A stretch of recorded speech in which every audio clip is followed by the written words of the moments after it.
किसके लिए जिल्लत और रुसवाई है। मेरे प्यारे आका ने बयान फरमा दिया कि तबाह वो होगा, जलील वो होगा, रुसवा वो होगा, हिलाक वो होगा। न दुनिया के अंदर किसी मौलवी का कोई तावीज काम आएगा, न दुनिया के अंदर किसी वली की कोई मजार काम आएगी, यहाँ तक कि कोई भी नफली इबादत उसके काम नहीं आएगी जो अपने माँ बाप का नाफरमान हो। जी आज ये शादी हुई है, मैं उनसे भी कहना चाहूंगा, ए मेरे भाई, शादी के चक्कर में आकर के, बीवी की लालच में आकर के, बीवी के हुकूक भी अदा करना और अपने माँ बाप का भी ख्याल रखना, अपने माँ बाप का कभी ना फरमान मत बनना। जी माँ बाप का वो अजीम मर्तबा है, माँ बाप का वो मकाम है कि दुनिया के अंदर किसी का मकाम नहीं जितना माँ बाप का मकाम। मालिक बिन दीनार हैं, आप फरमाते हैं कि मैंने अपनी जिंदगी में 60 हज किए, मैंने अपनी जिंदगी में 60 हज किए, और आखिरी बार जब मैंने हज किया तो लाखों का मजमा है, करोड़ों का मजमा है, लोगों की तादाद ज्यादा है। मेरे दिल में ये ख्याल पैदा हुआ, ये तसव्वुर पैदा हुआ, ये सोच और फिक्र लाहिक हुई, क्या परवरदिगार इतने लोग आए तेरी बारगाह में खाने काबा की जियारत करने के लिए, तेरे घर का तवाफ करने के लिए, ऐ परवरदिगार क्या इन लोगों का हज कबूल हुआ है? अल्लाहु अकबर, अल्लाहु। आपने रात में ख्वाब देखा, एक कहने वाला कह रहा है, ऐ मालिक बिन दीनार, सारे लोगों का हज मकबूल हो गया, लेकिन एक ऐसा शख्स है जिसका नाम मोहम्मद बिन हारून बलखी है, उसका हज मकबूल नहीं हुआ। क्या कहा? मोहम्मद बिन हारून बलखी का हज कबूल नहीं हुआ। मालिक बिन दीनार कहते हैं कि मेरे दिल में ये इश्तियाक पैदा हुआ, मेरे दिल में उसे तलाश करने की ख्वाहिश पैदा हुई। मैं सुबह बेदार हुआ और उसे तलाशने लगा, और तलाशते तलाशते जब कोई हज करने जाता है, अगर पाकिस्तानी जा रहा है तो पाकिस्तानियों का खीमा अलग होगा, अगर कोई इंडियन जा रहा है तो इंडियन का खीमा अलग होगा, और उस पर उसके मुल्क का झंडा लगा होगा। जब मैंने शहर मुल्क बलख के लोगों को देखा कि मुल्क बलख के लोग यहाँ क़याम पदीर हैं, तो हमने पूछा तुम में मोहम्मद बिन हारून बलखी कौन है? लोग बोल उठे वो तो बड़ा मुत्तकी है, वो तो बड़ा परहेजगार है, नेक है, तहज्जुद गुजार है, अल्लाह का वली है। मालिक बिन दीनार कहते वो तो मैं जानता हूँ कितना बड़ा नेक है। लोगों ने कहा कि चले जाओ, पहाड़ के पीछे खीमा लगाया है वहीं पर मौजूद है। मालिक बिन दीनार कहते हैं कि मैं गया, देखा कि मुसल्ला बिछा करके पहाड़ के पीछे अपने खीमे में नमाज अदा कर रहा है। 2 रकअत नमाज पढ़ने के बाद जब फारिग हुआ तो मैंने उसको सलाम किया, सलाम का जवाब दिया और कहने लगा आप मालिक बिन दीनार हो, आप मालिक बिन दीनार हो। मालिक बिन दीनार कहते हैं मैं बड़े हैरत व इस्तेजाम में पड़ गया, सोचने लगा कि बड़ी बसीरत तेज है, ये तो मेरा नाम भी जान रहा है। उसने कहा ऐ मालिक बिन दीनार, रात में आपने ख्वाब देखा होगा कि अल्लाह ने मेरा हज यानी मोहम्मद बिन हारून बलखी का हज मकबूल नहीं हुआ। अब मालिक बिन दीनार कहते हैं कि मैंने जो ख्वाब देखा था उसे ये भी पता है और ये भी जान रहा है कि मैं मालिक बिन दीनार हूँ। तो मालिक बिन दीनार ने कहा ये बताओ क्या वजह है, क्या सबब है कि तुम्हारा हज मकबूल नहीं हो रहा है? उसने कहा अगर मैं बताऊं तो आप नाराज हो जाओगे। मालिक बिन दीनार ने कहा मैं नाराज नहीं हूँगा, आप बताइए क्या सबब है, क्या वजह है कि आपका हज मकबूल नहीं हो रहा है? उसने कहा मालिक बिन दीनार सुनो, अल्लाह ताला ने मुझे कसीर दौलत से नवाजा था, बड़ी शोहरत और इज्जत से नवाजा था, मुझे अल्लाह ने मालदार बनाया था, अमीर बनाया था, लेकिन मैं अय्याश हो गया, अय्याशी करने लगा, शराब पीने लगा, और मैं एक नाफरमान माँ का बेटा हूँ, और मैं एक नाफरमान माँ का बेटा हूँ।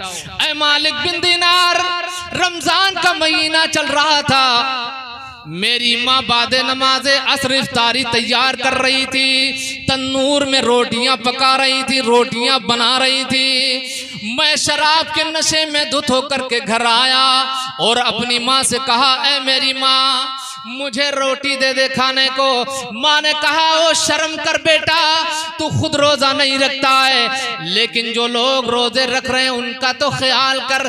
जो ही माँ ने कहा, शर्म कर बेटा, मैंने अपने माँ को एक थप्पड़ मारा, मेरी माँ तंदूर में गिर गई, मेरी माँ तन्नूर में गिर गई। लोग मुझे पकड़ करके कमरे में ले गए, बंद कर दिए, रात भर शोर शराबा सुनता रहा और नशे की हालत में पड़ा रहा। सुबह जब हुई, देखा कि बीवी बैग बांध रही है, बैग में कपड़े रख रही है। मैंने पूछा, कहाँ का इरादा है, कहाँ जा रही हो? उसने कहा, जो बेटा माँ का नहीं हुआ वो बीवी का कैसे हो सकता है? जो इंसान अपनी माँ को मार सकता है वो बीवी का हरगिज नहीं हो सकता। उसने कहा, मेरी माँ कहाँ है? बीवी ने कहा कि तेरी माँ तो तन्नूर के अंदर जलकर राख हो गई थी। उसने कहा, मेरी माँ को दिखाया क्यों नहीं गया? बीवी ने कहा कि तेरी माँ ने ऐलान किया था कि जब मेरे बेटे को मेरा मुंह मत दिखाना, मेरे बेटे को मेरा मुंह मत दिखाना, इस वजह से तुझे मुंह नहीं देखने दिया गया और तेरी माँ की तदफीन कर दी गई। उसने जो ही ये सुना, उस हाथ को, जिस हाथ से अपनी माँ पर तमाचा मारा था, थप्पड़ मारा था, उस हाथ को कुल्हाड़ी से काट दिया और रोता चिल्लाता हुआ चला गया। सारी दौलत खैरात कर दी, सारी दौलत राह खुदा में खर्च कर दी, जितनी जायदाद थी सारी की सारी खुदा की राह में तकसीम कर दी। और ऐ मालिक बिन दीनार, ये मेरा 24वां हज है और हर साल कोई न कोई अल्लाह का नेक बंदा आने वाला ये कह देता है कि ऐ मोहम्मद बिन हारून बल्खी, चला जा, तेरा हज मकबूल नहीं हुआ। ऐ मोहम्मद बिन हारून, चला जा, तेरा हज मकबूल नहीं हुआ। तो इमाम मालिक बिन दीनार फरमाते कि मैंने भी एक थप्पड़ मारा और कहा कि चला जा, तेरा हज मकबूल नहीं होगा, तू इसी सजा के काबिल है, तू इसी सजा के लायक है। रोने लगा, तड़पने लगा, आहो बुका करने लगा, गिरियावदारी करने लगा, मालिक बिन दीनार से दुआ की दरखास्त करने लगा। जब मालिक बिन दीनार रात हुई, ख्वाब देखा, आकाए करीम की जियारत नसीब हुई। फरमाया आका ने, ऐ मालिक बिन दीनार, तू मेरे बंदे, तू मेरे गुलाम को क्यों नाराज करके चलाया, मेरे गुलाम को क्यों मायूस करके चलाया? मालिक बिन दीनार फरमाते हैं, क्या मेरे प्यारे आका, क्या माँ का नाफरमान बंदा भी माफी के काबिल? आका फरमाते हैं, ऐ मालिक बिन दीनार, हाँ, माँ का वो मकाम है, माँ का वो मर्तबा है, माँ की वो इज्जत और रिफात है कि बरोज़े क़यामत वो बेटा उस माँ की वजह से जन्नत के अंदर जाएगा।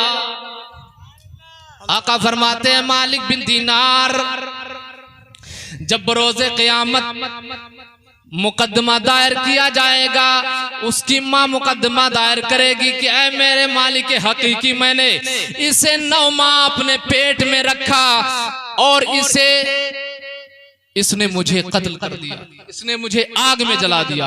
परवरदिगारे आलम हुक्म देगा कि मेरे फरिश्तों इसे जहन्नम में ले जाओ, इसे आग में जलाओ। जैसे इसने अपनी माँ को आग में जलाया, इसी तरह से इसको जहन्नम में डाल दो।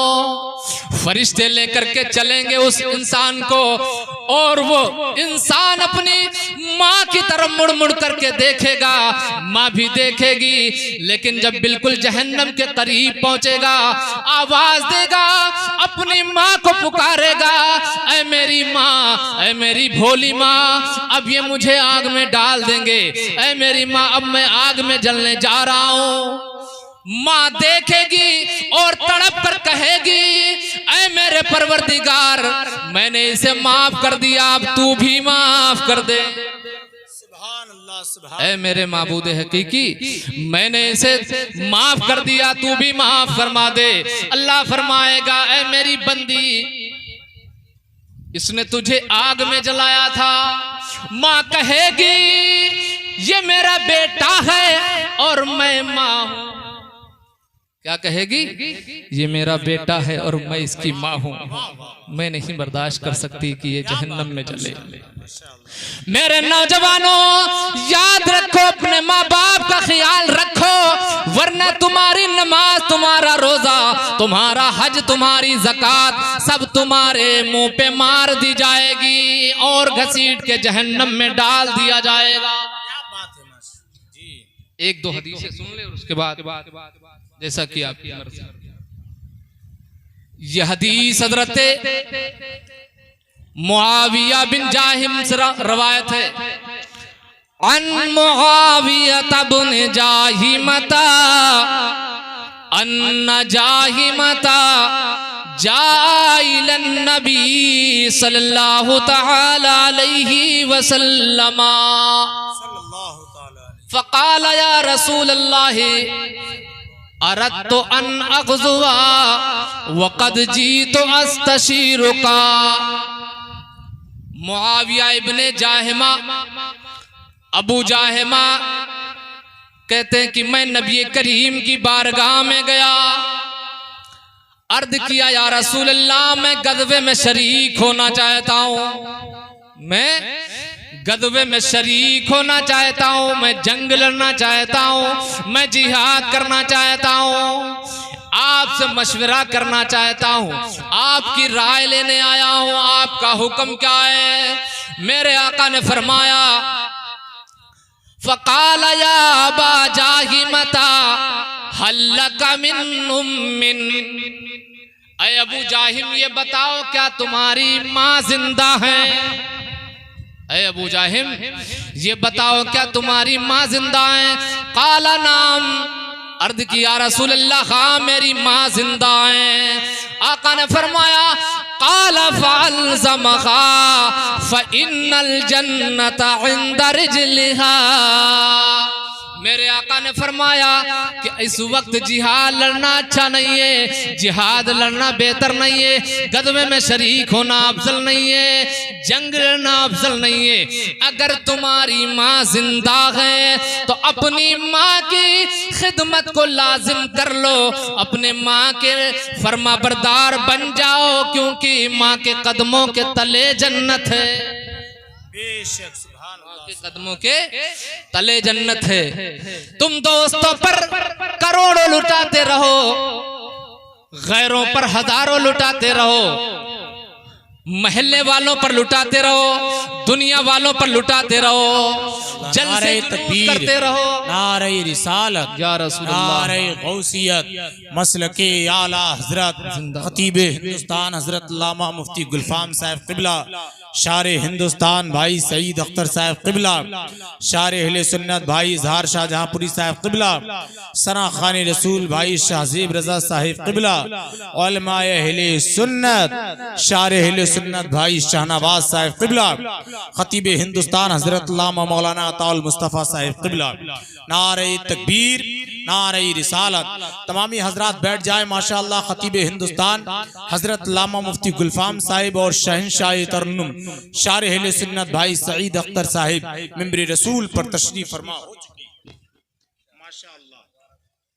आप इत्मीनान और सुकून के साथ तशरीफ रखें। हिंदुस्तान का वो अजीम खतीब जिसे आप मुफ्ती गुलफाम रजा साहब के नाम से जानते हैं, वो रौनक़े स्टेज हैं। आइए थोड़ी देर के लिए मैं अपनी बात पूरी कर दूं। मैं ये अर्ज कर रहा था कि माँ बाप का जितना मकाम है वो आप समझ नहीं सकते। जी आका फरमाते हैं फ़अल्ज़महा फ़इन्नल जन्नता इंदा रिजलिहा। क्या बात। माँ बाप की खिदमत को लाजिम कर लो, माँ बाप के फर्मा बरदार बन जाओ, तुम्हारी नमाज भी मकबूल होगी, तुम्हारा रोजा भी मकबूल होगा, तुम्हारा हज भी मकबूल होगा, तुम्हारी ज़कात भी मकबूल होगी, सारे आमाल तुम्हारे मकबूल होंगे अगर तुमसे तुम्हारे माँ बाप राजी हैं। और अगर दुनिया के अंदर माँ बाप ही नाराज हैं, जो हम और आपकी असल है, अगर असल ही नाराज तो फरा का कोई वजूद नहीं होगा, जहन्नम में जलना पड़ेगा। मेरे आका फरमाते, हदीस सुनो, अन इब्ने अब्बास रज़ियल्लाहु अन्हुमा क़ाल रसूलुल्लाह सल्लल्लाहु तआला अलैहि वसल्लम मन अस्बहा मुतीअन लिल्लाहि फी वालिदैहि अस्बहा लहू बाबान मफ्तूहान मिनल जन्ना।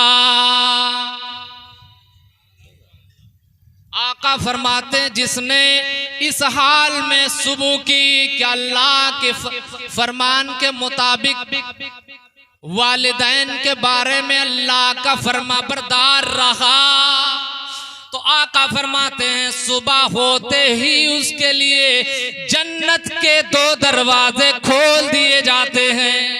जी माशाअल्लाह। जन्नत के 2 दरवाजे खोल दिए जाते हैं। आका फरमाते हैं इनकाना वाहिदन फवाहिदन, अगर एक की खिदमत करते हुए सुबह की है, सुबह बेदार हुआ है, तो एक जन्नत का दरवाजा खुलेगा, और अगर दोनों की खिदमत करते हुए, दोनों की फर्मा बरदारी करते हुए सुबह की है, तो जन्नत के 2 दरवाजे खोल दिए जाते हैं। जी माशाअल्लाह। आप लोग अपने लिए जन्नत के दरवाजे खुलवाना चाहते हैं, नहीं चाहते हैं? जी बिल्कुल। अगर खुलवाना चाहते हैं तो आज से ही अपने माँ बाप के फर्मा बरदार बन जाओ। अपने माँ बाप के सामने कभी सीना तान करके गुफ्तगू मत करना। अपने माँ बाप के सामने कभी आंखें निकाल करके गुफ्तगू मत करना। अपने माँ बाप के सामने कभी अकड़ करके मत चलना। ये दिखाने की कोशिश मत करना कि ऐ मेरे बाप मैं जवान हो गया हूं। आका फरमाते हैं, हदीस सुनो, मन अस्बहा आसियन लिल्लाहि फी वालिदैहि अस्बहा लहू बाबान मफ्तूहान मिनन नार।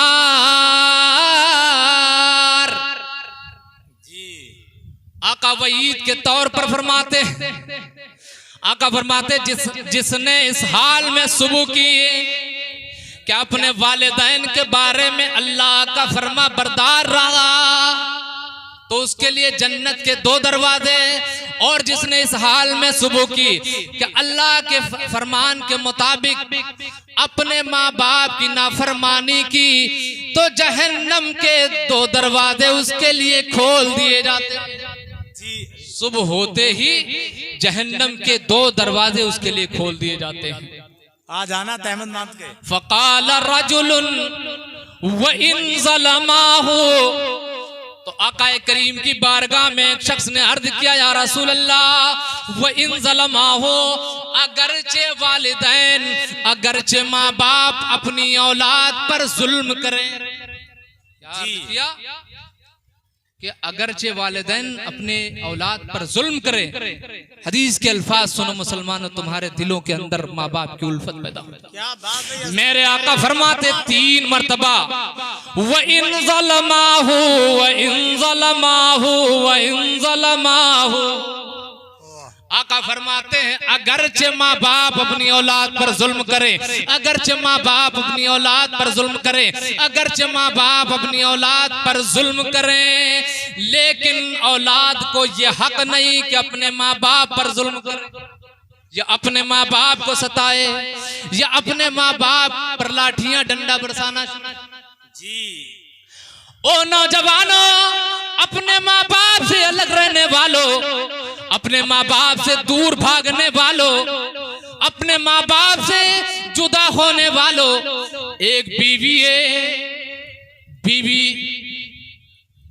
दुनिया के अंदर 4 बीवियां मिल सकती हैं, बैक वक्त एक निकाह में 4 रख सकते हो, एक गुजर गई दूसरी कर लिया, दूसरी गुजर गई तीसरी कर लिया, तीसरी गुजर गई चौथी कर लिया।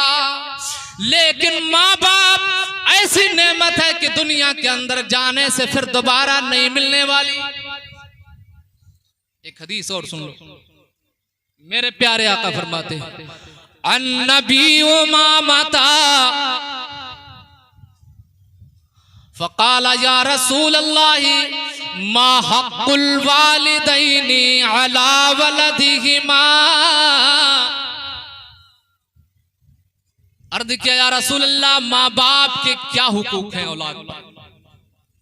तो मेरे प्यारे आका फरमाते हैं हुमा जन्नतुका व नारुका। अगर माँ बाप राजी हैं, वो तुम्हारी जन्नत भी है और तुम्हारे लिए दोज़ख भी है। अगर माँ बाप को राजी कर लिया तो तुम्हारे लिए जन्नत का जरिया बनेंगे, और अगर माँ बाप नाराज हो गए तो वो तुम्हारे लिए जहन्नम का दरिया बनेंगे। कुरान भी यही फरमा रहा है, हदीस भी यही फरमा रही। कुरान ने तो यहाँ तक के कह दिया कि जवानी की हालत में अगर माँ बाप जवान है तो बच्चे उस वक्त बच्चे होते हैं, उन्हें ताकत नहीं होती कि माँ बाप के सामने अकड़ करके गुफ्तगू कर सकें। लेकिन जब माँ बाप बुढ़ापे की हालत में पहुंच जाएं, ज़ईफ़ी के आलम में हो, तो अल्लाह फरमाता है वला तकुल लहुमा उफ़्फ़िन वला तन्हरहुमा। हम जवान हैं, आप जवान हैं, हमारे और आपके सामने हमारे बच्चे नहीं बोल सकते, कुछ नहीं कर सकते। लेकिन जब हमारी जवानी ढलेगी, हमें बुढ़ापा आएगा, हमारी रगें कमजोर होंगी, खून का दौरान कम होगा, तो हर बाप का बेटा उसे दबाने की कोशिश करने की चाहत रखता है। लेकिन अल्लाह फरमा रहा है वला तकुल लहुमा उफ़्फ़िन वला तन्हरहुमा, और उनके लिए उफ तक ना कहो। और अगर बात करनी है तो किस तरह करो, वकुल लहुमा कौलन करीमा। अपने माँ बाप से अच्छे अंदाज में गुफ्तगू करो, नरम अंदाज में गुफ्तगू करो। आज अगर कोई अच्छी पोस्ट पे है, बड़े ओहदे पर फायज है, तो बाद नौजवान अपनी माँ को माँ कहने में शर्म महसूस करते हैं, अपने बाप को बाप कहने में भी आर महसूस करते हैं। याद रखो, तुम इंजीनियर बन जाओ, प्रोफेसर बन जाओ, डॉक्टर बन जाओ, हकीम बन जाओ, तबीब बन जाओ, आलिम बन जाओ, कारी बन जाओ, मुफ्ती बन जाओ, आलिम दीन बन जाओ, सब कुछ बन जाओ, लेकिन घर के बाहर बने रहो। और जब घर के अंदर दाखिल हो तो एक बेटे की हैसियत से दाखिल हो। और किस अंदाज में दाखिल हो, अल्लाह फरमाता है वख्फिज़ लहुमा जनाह ज़ुल्लि मिनर रहमा। अल्लाह फरमाता है इस अंदाज में आओ अपने माँ बाप के सामने कि तुम्हारे ये बाजू जो है रहमत भरे बाजू झुके हुए। जी मेरे दीनी और इस्लामी भाइयों, इस नेमत की आप जरा कद्र करिए। देखिए हिंदुस्तान का वो अजीम खतीब आपके रौनक स्टेज है, और मैं नहीं चाहता कि हजरत का टाइम मेरे टाइम में शामिल हो जाए, क्योंकि बड़ी दूर से आए हैं। मैं भी इनकी तकरीर सुनना चाहता हूँ। परवरदिगार आलम से दुआ है कि परवरदिगार आलम इस बेरब्त व ज़ब्त गुफ्तगू में जो गलतियाँ खामियाँ हुई हों, परवरदिगार आलम माफ़ फरमाए। अस्तग़फिरुल्लाह रब्बी मिन कुल्लि ज़ंबि व अतूबु इलैहि। इंशाअल्लाह फिर कभी वक्त मिला तो आपके सामने ये गुफ्तगू पूरी की जाएगी। वमा अलैना इल्लल बलाग। अस्सलाम।